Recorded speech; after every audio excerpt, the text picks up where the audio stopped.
जब हम दीदी मनमोहिनी को याद करते हैं तो बहुत सुंदर मेमोरीज सामने आती है, क्योंकि ये मेरा भाग्य था कि दीदी के साथ हमने बहुत पालना भी ली, समय भी बिताया, बहुत कुछ सीखने को भी मिला। दीदी मनमोहिनी जी से मेरा 1953 में मिलना हुआ। उस समय तो सिर्फ दीदी से मुलाकात ही हुआ। मेरी छोटी आयु थी तो दीदी ने मेरे को देखा, उनकी दिव्यता, उनका सरल स्वभाव और बहुत रमणीक स्वभाव से मैं बहुत प्रभावित हुई। बाबा के अवैध होने के बाद दीदी यज्ञ को संभालती थी। दीदी की विशेषता पंक्चुअल और रेगुलर थी।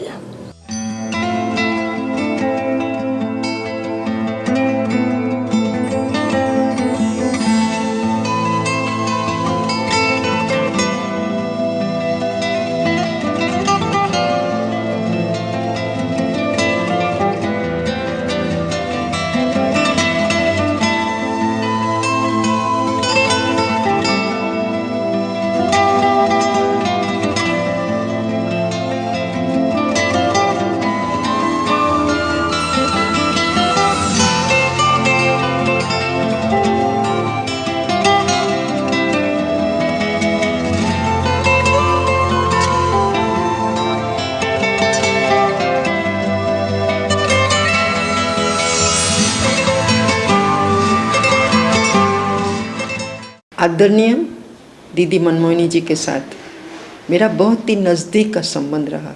बहुत बार मधुबन में जब मेरे का आने का चांस होता था तो भी कई बार मुझे ऐसे बात करती थी कि जैसे हर कदम पर उनसे सीखने को मिलता था, और वाणी द्वारा भी कुछ ऐसी महावाक्य उच्चारण करती थी कि मैं कहती थी आप तुम्हारी सचमुच बड़ी दीदी हैं। ऐसे है कि दीदी जी की जो जीवन कहानी है वो मोस्टली मेरे से ही जैसे शुरू होती है। मेरे मौसी की भतीजी थी।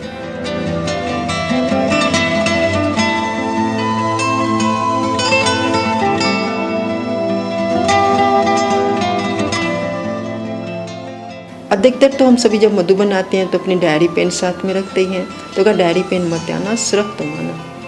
तो मैंने सोचा मालूम नहीं मुझे क्या करना है, पर तो इतना सरल स्वभाव से कहा कि मैं तैयार होकर के आ गई कि मुझे निमंत्रण मिला है, कुछ अच्छी बात करनी होगी।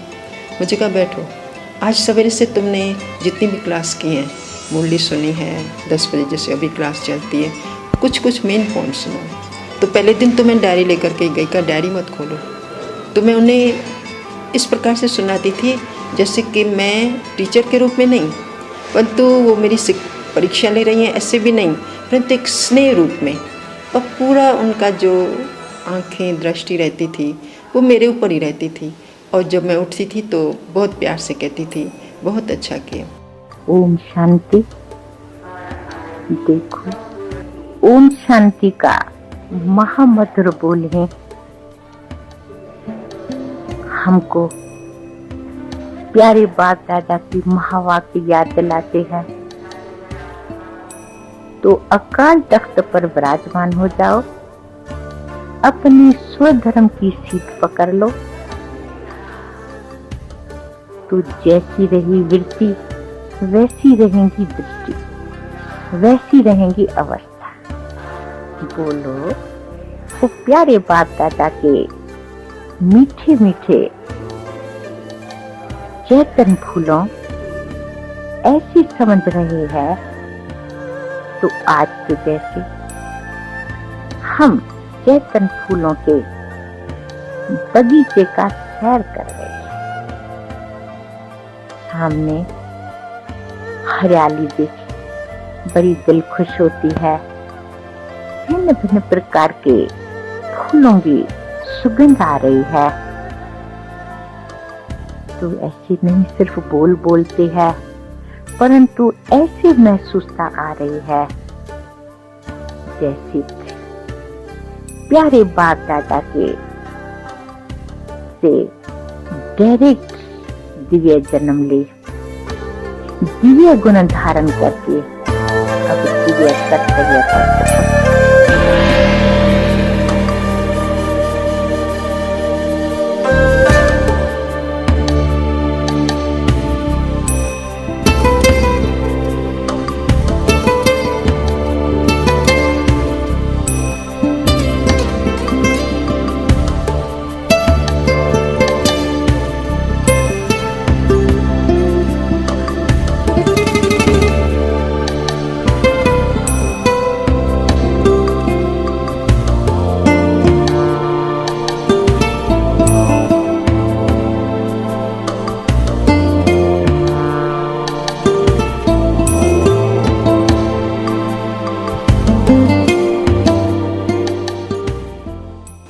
इसलिए प्यार से सबको चलाया, सबकी प्यार से पालना की, सबको खुश करने की आर्ट भी अच्छा ही था। हंसाती बहलाती सबको थी, सब उनसे खुश थे, डरते भी सब थे कि हम ऐसा कर्म न करें जो दीदी को कहना पड़े।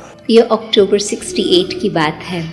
तो उस समय तो मुझे दीदी की सिर्फ दूर से पहचान थी। कई बारी मिले थे मधुबन में, परंतु इतनी पहचान नहीं थी। परंतु हम लोग रात्रि के समय ही नीचे आए आबू रोड पर।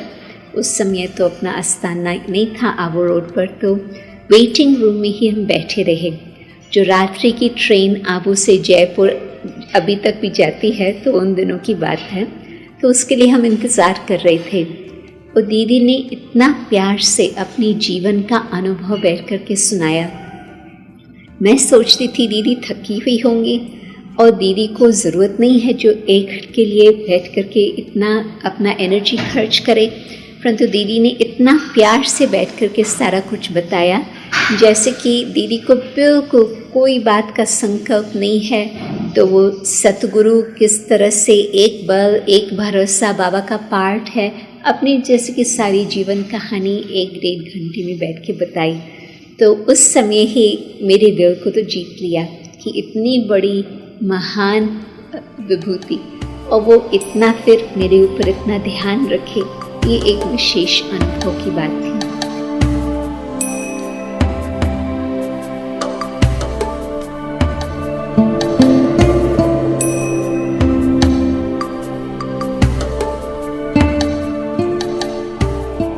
पर दीदी ने जो कहा, जिस तरह से कहा, तो एकदम से आत्मा में वो उमंग उत्साह आ जाता है। और दीदी जी का जो बाबा पर, ड्रामा पर, बाबा की शिक्षाओं पर उनका जो दृढ़ निश्चय था, वो हम सब के लिए जैसे कि हमेशा साहस का काम करता था। तो कोई भी बात आती थी, विशेषकर सेवा के लिए, तो दीदी जी हमेशा यही कहती थी कि बाबा ने जो कुछ कहा है, कोई भी ऐसी सेवा रहनी नहीं चाहिए। तो लिस्ट बनाओ और देखो कौन सी ऐसी सेवा रहती है जो अभी तक नहीं की है। तो हम देखते थे कि दीदी जी का अपना व्यक्तिगत जीवन तो आध्यात्मिक था ही, परंतु सेवा के प्रति दीदी जी को बहुत बहुत उमंग उत्साह रहता था। और एक बहुत अच्छी बात दीदी जी में थी कि वो हमसे आयु में बड़ी थी, आध्यात्मिक आयु में भी बड़ी थी, पर वो हमेशा ये कहती थी कि तुम मेरी फ्रेंड हो, मैं जो तुमको बताऊंगी वो फ्रेंड की तरह से बताऊंगी। तुमको अच्छी लगे तो तुम स्वीकार करो, और तुमको ऐसा लगे कि नहीं ये मैं राय नहीं स्वीकार करना चाहती, तुम्हारी इच्छा है। तो वो जिस तरह से हमको शिक्षा देती थी, वो तरीका उनका इतना अच्छा होता था कि ऐसा लगता था, और दिल से हम कहते थे दीदी थैंक यू।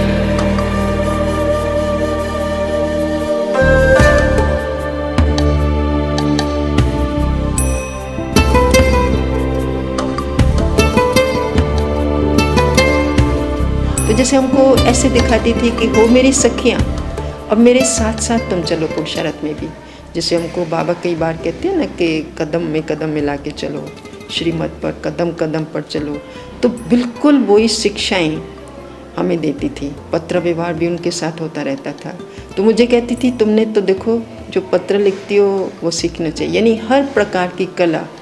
तो मैंने कहा कि आप बताइए।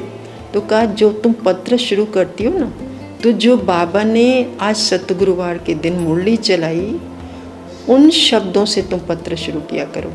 अगर तुम शुक्रवार को लिखती हो तो जो आज की मुरली तुमने सुनी है, तो मुझे बहुत अच्छा लगा। यानी कभी भी हम सिर्फ याद प्यार के पत्र नहीं, परंतु आज बाबा ने क्या सुनाया, इन महावाक्यों से पत्र शुरू करते थे। और जब पत्र का अंत करना होता था तो वह भी जैसे, यानी मेरे कहने का मतलब क्या है कि वो मुझे सखी के रूप में देखती थी, परंतु मैं उन्हें एक आदर्श माँ के रूप में, टीचर के रूप में और दीदी के रूप में देखती थी। तो बाबा के सत्संग में वो ऐसी अट्रैक्ट हो गई, वो रोज़ कैसे न कैसे बहाने करके भी बाबा के छोटे से सत्संग में आती थी। तो ये बड़े बेटे की बच्चियाँ थी, एक दीदी थी और दीदी की बहन थी और 2 भाई थे।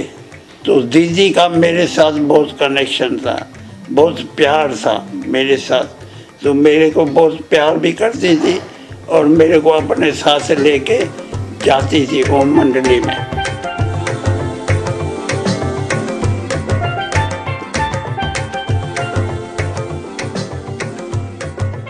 ये है 1982 की बात।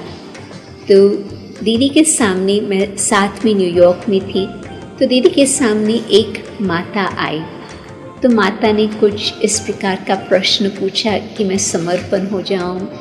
तो दीदी 1 सेकंड शांत रही। जब भी कोई आत्मा का प्रश्न आता है दीदी के सामने, दीदी अपनी बुद्धि से नहीं उसको उत्तर देती है। दीदी के सामने उस समय बाबा का पूर्व में जिस प्रकार से दीदी अंग संग बाबा के साथ ही रही थी, मम्मा के अव्यक्त होने के बाद ये बात बाबा के सामने आती रही। तो बाबा ने उस समय उस बात पर क्या कहा?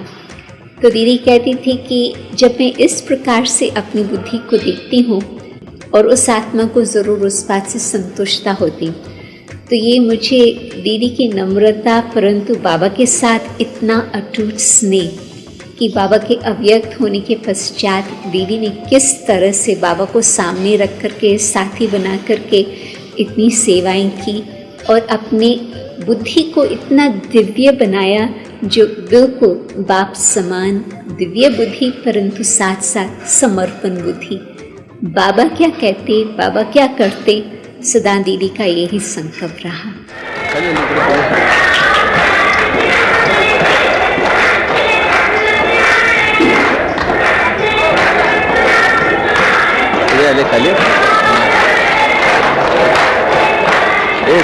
ना फोन कर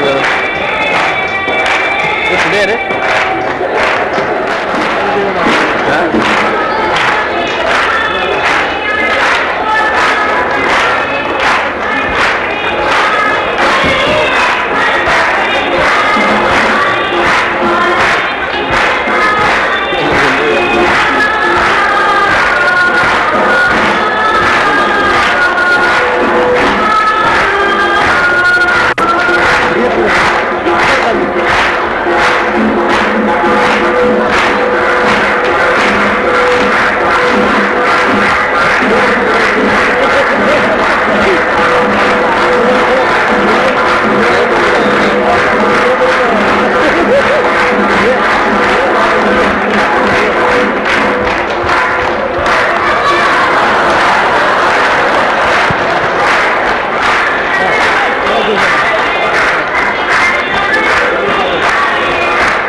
मुझे याद है कि हर मंगलवार को दीदी हमको कहती थी बाबा को पत्र लिखना है, रोज़ का, पूरे सप्ताह का पूरा समाचार देना है, और फिर शुक्रवार के दिन भी बाबा को पत्र लिखो। 2 बार दीदी हमको सिखाती थी कि बाबा को सारा समाचार दो, अपनी दिनचर्या का, सेवा का, और उसके अलावा भी जो कुछ भी जिस तरह से भी यज्ञ के सहयोगी बन सके, यज्ञ को हमेशा सामने रखो। तो मैं तो अपनी जीवन में ये बाबा की समीपता और यज्ञ की समीपता के लिए दिल से दीदी जी का बहुत बहुत आभार भी मानती हूँ। बहुत मुझे वो सुंदर स्मृति भी आती है, और मैं समझती हूँ कि उनका जो कार्य चलाने का तरीका था उसमें नम्रता और मिठास बहुत था, क्योंकि उनकी मधुरता और उनकी नम्रता से उनकी बात को मानना बहुत सहज हो जाता था। तो इस एक तरफ दीदी अपनी दृढ़ता, या ये कहें कि वो अपने जो बाबा के नियम हैं, रूल्स रेगुलेशंस हैं, उनमें बहुत फर्म थी, और दूसरी तरफ फिर दीदी जो है वो बहुत सरल भी थी।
शरीर से डिटैच होकर के और पूरा कनेक्शन बाबा के साथ, बस पूरा संबंध भी जुट जाता है ऑटोमेटिकली और कनेक्शन भी जुट जाते हैं।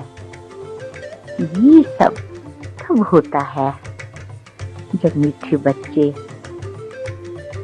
आप शरीर से अशरीरी बन करके और बाबा से मिले। तो उसी समय का जो मिलना है वो सारी दिन में बहुत मदद करता है, लेकिन न सिर्फ नियम पूर्वक मिलना है, लेकिन बिल्कुल ही जैसे उस अवस्था में ठहर करके, यानी शरीर से अशरीर, कभी भी आप ना उम्मीद नहीं होना, ये अभ्यास चलता है। फिर दूसरा पीरियड आया, क्लास में आकर के प्यारे बाप दादा के मधुर बोल सुने और वो सब मधुर बोल जो सुने वो मीठे मीठे जो महावाक्य है और साथ में डायरेक्शन मिलते हैं, कहीं फरमान मिलते हैं। एक ही मुरली से कई प्रकार का हम बच्चों को डायरेक्शन मिलते हैं, तो हर एक शब्द को प्रैक्टिकल श्रीमत समझ करके पालन करेंगे तो सारा ही दिन जैसे कर्म योग का पाठ बहुत ही अच्छा लगता है।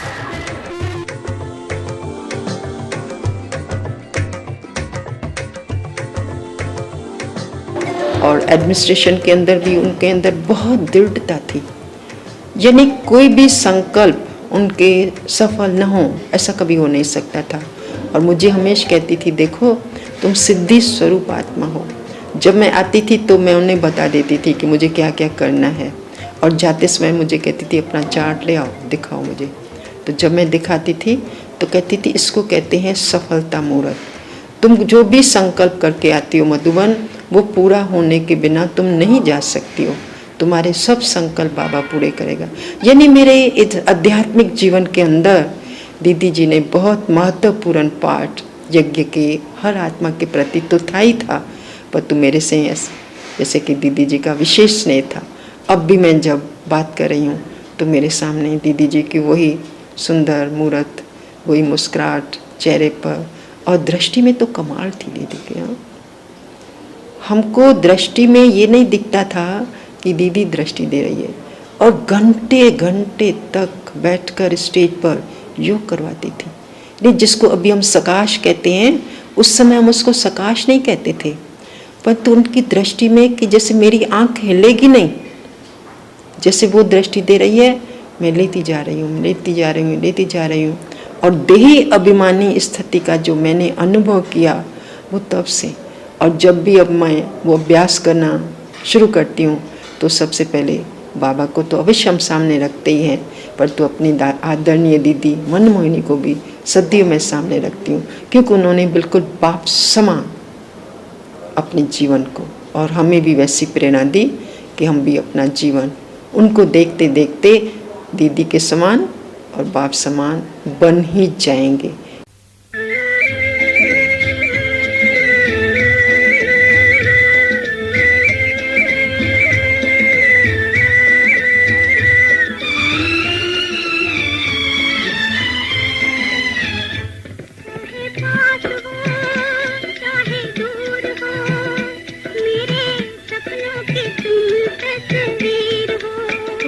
चाहे पास हो चाहे दूर हो, मेरे जीवन की तुम तकदीर हो।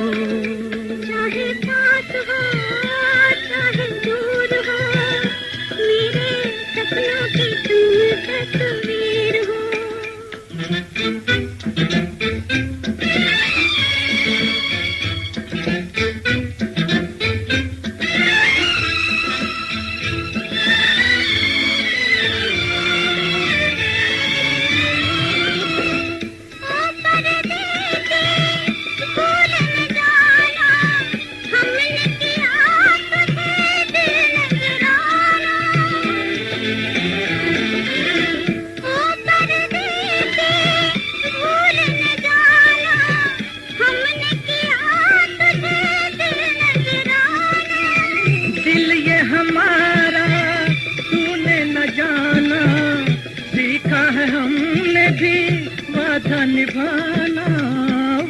निभाना, चाहे पास हो चाहे दूर हो, मेरे जीवन की तुम तकदीर हो।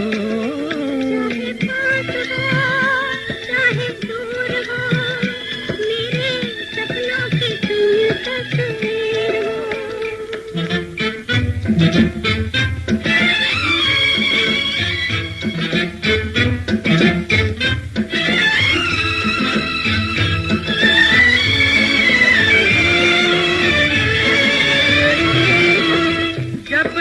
चमके चांद सितारे, हम हैं तुम्हारे तुम हो हमारे।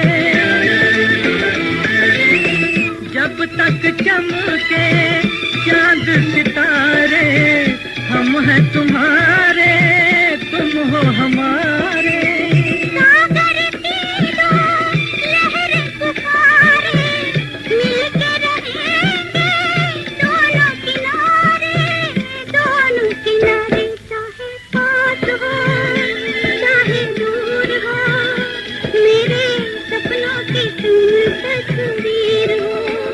चाहे पास हो चाहे दूर हो, मेरे जीवन की तुम तकदीर हो। चाहे पास हो चाहे दूर हो, मेरे सपनों की तुम तकदीर। प्रेम दीप ने तुझको, प्रेम दीप ने तुझको ज्योति घर बुला लिया। बाबा बाबा रटने वाली, बाबा बाबा रटते मन को बाबा में बसा लिया। शांति सागर ने तुम्हें सागर बना दिया। छोड़ के देह के बंधन बाबा साथी बना लिया। शांति सागर ने तुम्हें सागर बना लिया।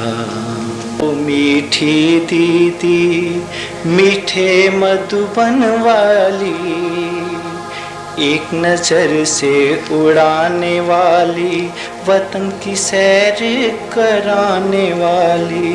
फिर मिलेंगे कब हम तुझसे, फिर मिलेंगे पाका प्यार तुझसे, ये तो बता जरा।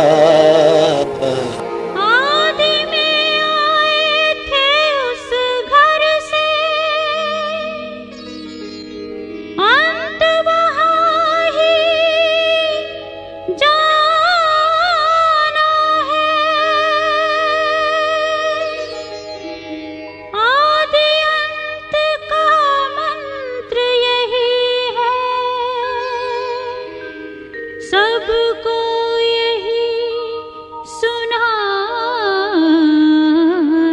है।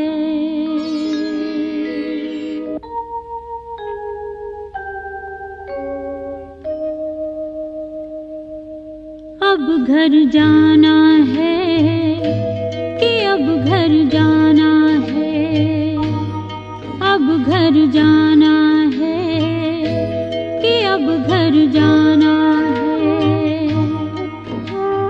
आदि अंत का मंत्र यही है, सबको यही सुनाना है। अब घर जाना है कि अब घर जाना है, अब घर जाना है कि अब घर जाना है।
सबका मालिक जहाँ का वासी, सब आत्माएं जहाँ से आती।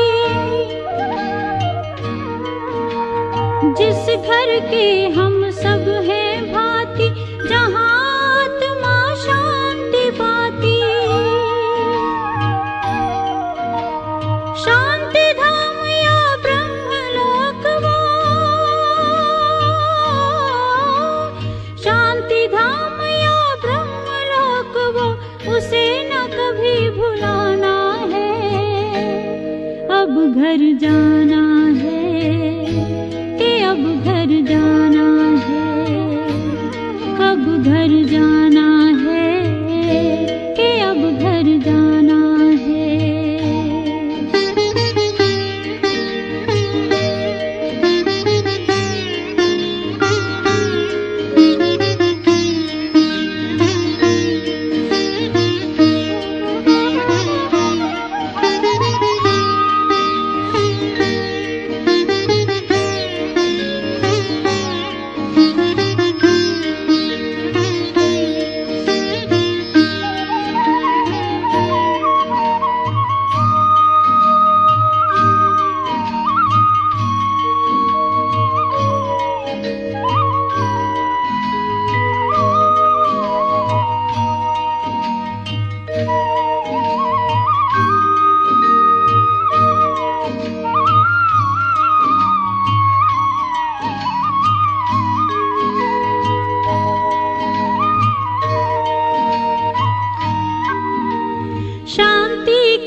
घर जाना है कि अब घर जाना है, अब घर